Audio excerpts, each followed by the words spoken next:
আল্লাহ রাসূল সাল্লাল্লাহু আলাইহি ওয়াসাল্লাম কোন একটা মজলিসে একজন আনসারী সাহাবীর ব্যাপারে ঘোষণা দিল, বলল এখন যে সাহাবী এসে বসবে সে সাহাবী জান্নাতি।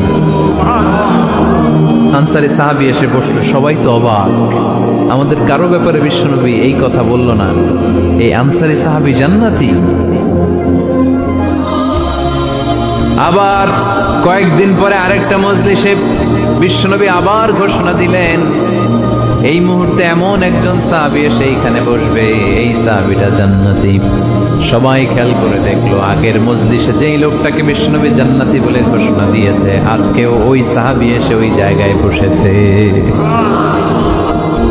তৃতীয় দিন আবার বিশ্বনবী বললেন, এখন একজন সাহাবী এখানে এসে বসবে, সে জান্নাতি। সবাই খেয়াল করে দেখলো, ওই সাহাবীটাই আবার এসে বসেছে।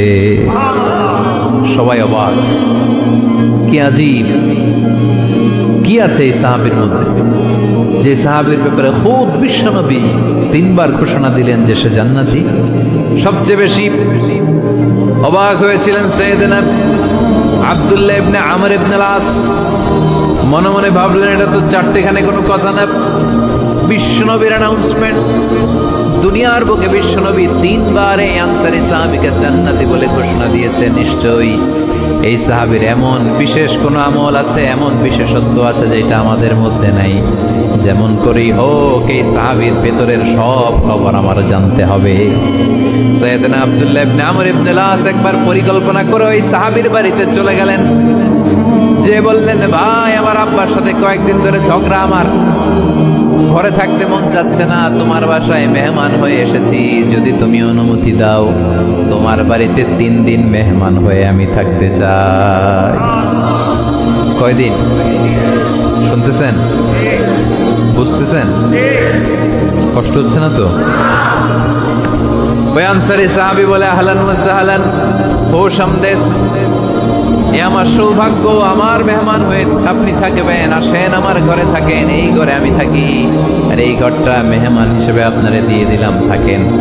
এবার আব্দুল্লাহ ইবনে আমর ইবনে আস খুব ভালোভাবে ফলো করতে লাগলেন, কখন এই আনসারী সাহাবী কি করে।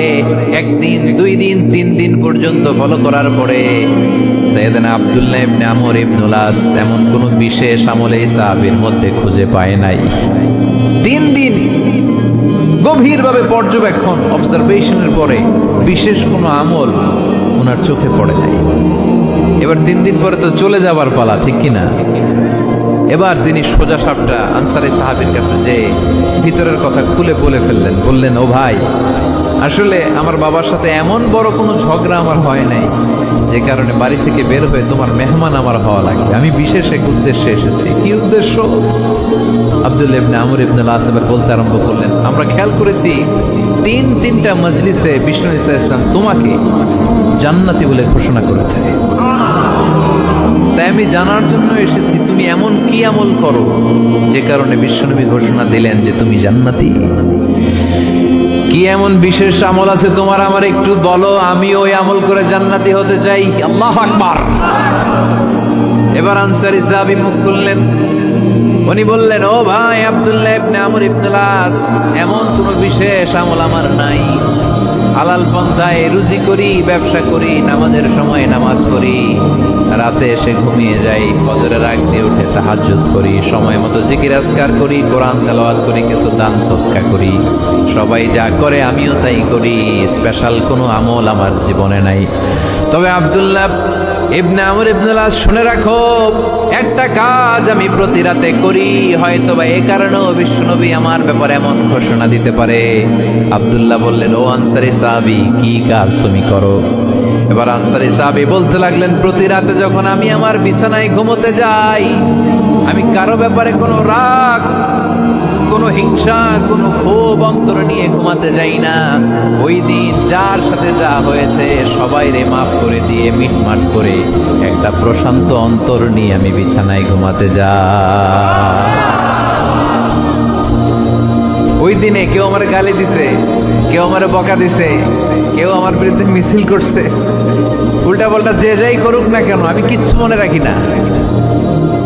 আবি ইলা ফিরাশি, আমি এমন ভাবে আমার বিছানায় যাই, ওয়ালাইসা ফি কলবি হিকদুন আলা আহাদ, এমন অবস্থায় আমি শুয়ে পড়ি যে আমার হৃদয়ে কারো ব্যাপারে আমার হৃদয়ে কোনো ক্ষোভ নাই, কোনো হিংসা নাই, কোনো অহংকার নাই, সব রাগ ক্ষোভ ভুলে গিয়ে সবাইকে ক্ষমা করে দিয়ে আমি বিছানায় ঘুমাতে যাই।